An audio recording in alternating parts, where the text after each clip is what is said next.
পুণ্য লাভের আশায় আগরতলা প্রতাপগড় হাওড়া নদীর পারে বারুণী স্নান। হিমালয় কন্যা গঙ্গার অপর নাম বারুণী। বারুণী স্নান গঙ্গা স্নানেরই প্রতিরূপ।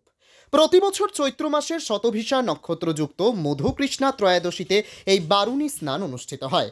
বারুণী স্নান অসাধারণত্ব লাভ করে বারুণী স্নান রূপ লাভ করে। বৃহস্পতিবার আগরতলা প্রতাপগড় হাওড়া নদীর পার সহ ত্রিপুরার 8টি জেলায় পুণ্য লাভের আশায় বারুণী স্নান সম্পন্ন হয়।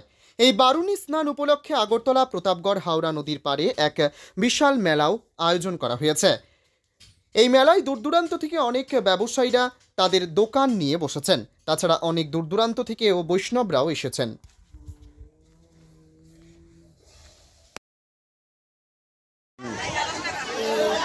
বারুণী স্নান উপলক্ষে আমরা সবাই আসি, সবাই আসে, আমরা খুব আনন্দ পাই।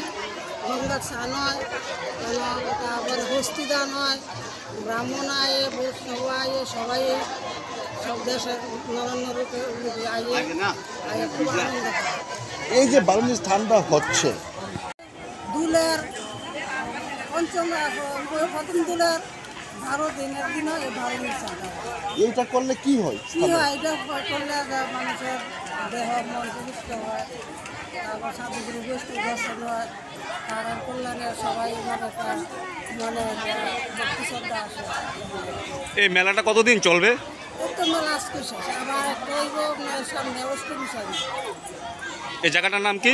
এই জায়গার নাম হচ্ছে প্রতাপগড়। আপনার পরিচয়টা? আপনার নাম?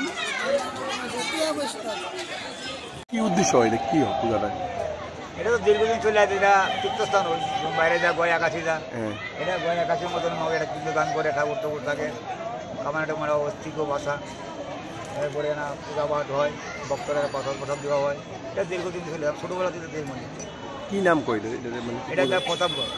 কি আজ গাছ এটা বারোয়ারি স্থান? এটা বারোয়ারি স্থান, আমাদের বাড়িটা ভালো গেছে, 13 জায়গা না বারোয়ারি স্থান। আবার আপনার শনিবারে একদিনই হয় না, আবার শনিবারে। এটা হলো বান্নির স্থান, এটা আমরা ছোটোবেলা দেখে আসছি। আবার কি লিখে কি উদ্দেশ্য?